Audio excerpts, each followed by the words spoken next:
Welcome to Hood Champion Boxing and Sports. In boxing, you find a way to win or you find a way to lose. Jaron Boots Ennis, from nerd to monster, dominating his way to boxing stardom. Those are facts, people. Look at what he did against, Custell Clayton, the Canadian fighter. Damn near killed him, right? But he does that to every opponent. You figure this man has 28 wins, 26 KOs, right? That's a problem. And nobody wants to fight him. You know, he's just probably one of the most intelligent, the most technical fighters out there. From Philadelphia, so he feels that, all Philly fighters have a different grit about them. And he's shown that in the ring. In particular, outside the ring, he's a real quiet guy who's just really a nerd of boxing and is a gym rat, grew up in a boxing family.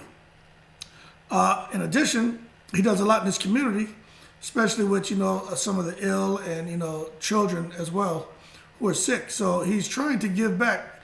But the problem is this. The community may show him a lot of love and recognize him for his efforts. But when it comes to boxing, I'm going to tell you guys this right now, okay? Jaron Boots Ennis is not going to get a big fight. Jaron Boots Ennis is going to be treated like how Gennady Golovkin was treated, Demetrius Andrade, okay? These are guys who were so much of problems in their division that people didn't want to fight them, okay? So there's a lot of fights that didn't happen with Triple G when Triple G was in his prime. Now, for those of you who say, oh, you don't know what you're talking about, now go do the research, right? I'm telling you, Triple G couldn't get a lot of fights because people just didn't want that. I mean, this man was a monster, Triple G. Nobody wanted to fight him. Look at Demetrius Andrade. You say he was boring or whatever, man, whatever you want to say. But Demetrius Andrade was a problem. You weren't going to get in there. You weren't going to outbox him. You weren't going to catch him with some BS shot, some lucky punch. Demetrius Andrade is going to embarrass you. And he's kind of, he's kind of raised his profile a bit. And the last few fights he had, although he's not fighting often enough, in my opinion, but by working with Eddie Hearn told him, look, you got to knock people out. And Demetrius Andrade started stepping on the gas from the first second of the first round and started knocking guys down and almost getting them out of there. But fast forward to where he is now, injury prone, promotional issues, turning down fights, not the money he wants. He's just kind of caught up, man, and just in this suspended state, his boxing career, and he's just getting older and older. Regis Prograis kind of in that same kind of web. But something that I want you guys to know, right? I'm about to drop some knowledge on you. But the first thing is, Boots Ennis, his next fight is unknown. I'm going to tell you what his next fight should be. If it's not Keith Thurman, which it was supposed to be, something happened. They were supposed to fight on the Spence Crawford undercard. But it sounds to me like maybe Ennis doesn't want to wait that long. Sounds to me like Thurman isn't sure what he wants to do. He keeps talking the talk, but he doesn't want to walk it. But if that fight was to come to fruition, great fight for both of them. Some people really feel Thurman will beat Boots Ennis. I say this, Thurman can still box. He still has heavy hands. But Thurman just had too much mango lassi in his belly now. He got too much curry goat, man. He out there eating samosas and living a good life. Nothing wrong with that, because I grew up eating that, okay? But what I'm saying is, this Keith Thurman isn't the Keith Thurman for Porter and Garcia, when he fought Porter and Garcia. This is not the same guy. So for him to get in there with Boots Ennis, Thurman knows in the back of his head he has no business in there with a young lion, active lion who lives in the gym. Thurman doesn't live in the gym. He's a husband, he's a father. Beautiful thing, okay? But he needs to stay away from this lion, this monster, okay? Because he just sees Thurman as a tender morsel. That's what he sees. Thurman's a little older, got banged up a little bit with Pacquiao, so that the one-time Thurman is more like tenderloin Thurman. He's nice and tenderized. And this lion, Boots Ennis, is going to come and devour him. So Thurman better stay far away from Boots Ennis, all right? And I was Thurman's #1 fan. I still like Thurman, but he's not the same fighter. Just got to keep it real. Next thing, right? So Thurman, that's off the table. Don't expect that to happen. But if it does, I'll be shocked. But do not expect it to happen. The fight you could expect to happen, because this man ain't afraid of no one, is a Mantis Stanionis. But both of them, they're right at the top, man. Stanionis is mandatory to Spence for one of his belts. Boots Ennis is mandatory for Spence for one of the other belts.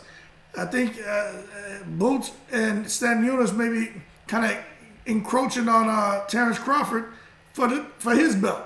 So they're in great positions. But this is the problem. Boots isn't fighting no damn Spence. He's not fighting Crawford. Because Crawford already said, well, when the time is right, I'd love to fight him, but it's got to be the right time. That means he's not trying to fight him. Spence, if it goes a purse bid, if for some reason Spence and Crawford don't happen, right, which is supposed to happen in November, but if for some reason it doesn't happen, Spence has to make a choice, Boots or Stanionis. And this is where the fight could happen, although I don't think it will, because they go to purse bid. They don't want no damn fight to go to purse bid, because these guys, the purse bid of these organizations, the money they put up is like $200,000. So that means Boots and Spence would have to fight for $200,000, or Stanionis and Spence for $200,000. And then that $200,000 gets split 60-40, whatever the hell they decide on.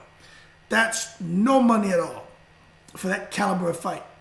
The organization doesn't care, but the fighters, those are the ones who inevitably suffer. So I don't expect to see that happen at all.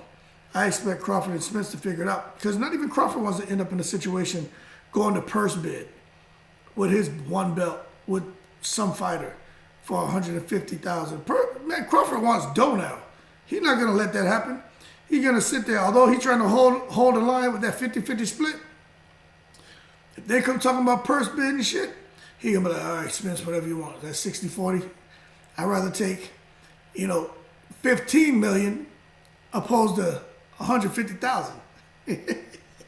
So they're not stupid, but they're going to keep,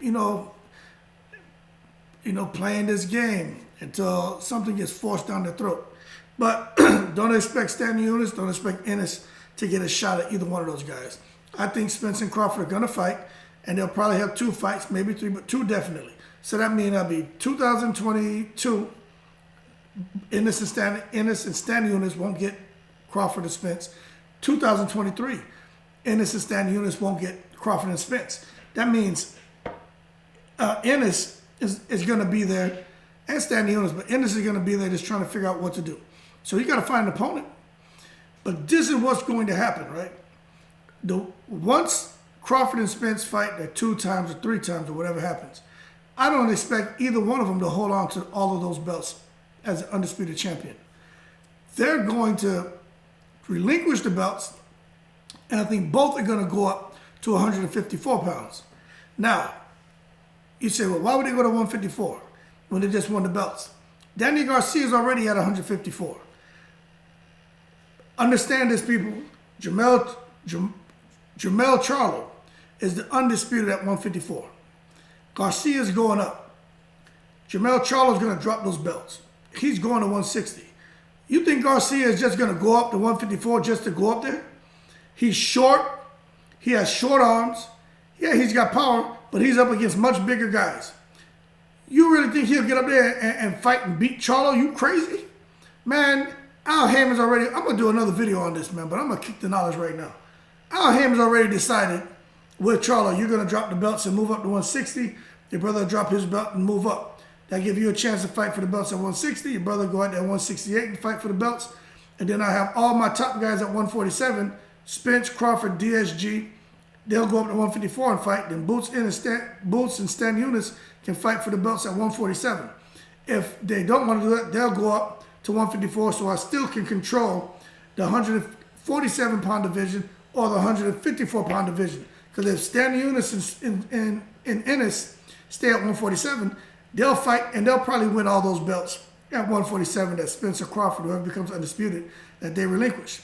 And Spencer Crawford go to 154 and they'll beat out everybody. And then DSG's not going to beat them. Spencer already beat him. But Crawford and Spencer go up, bang out everybody, and then they'll be fighting for the undisputed distinction at 154 again. Al Haymon already knows this.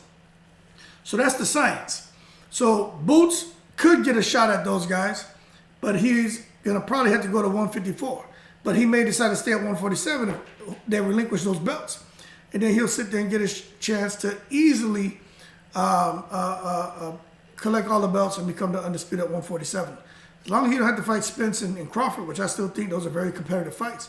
But if those two leave, who's at 147? See what I'm saying? Ennis and A.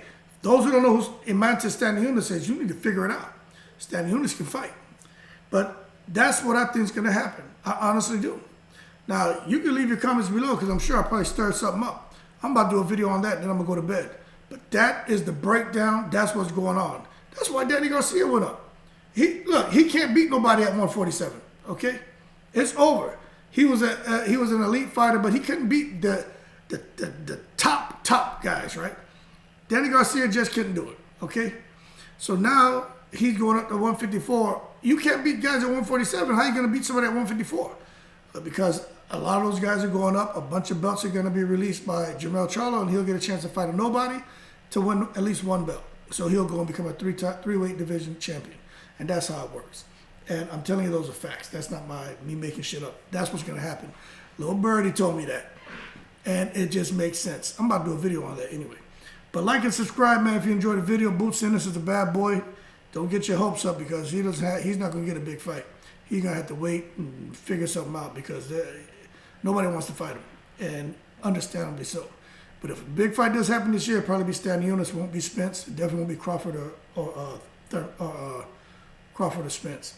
That being said, like and subscribe if you enjoyed the video. Shout out to the veterans. Y'all keep cool, and I'm in the breeze.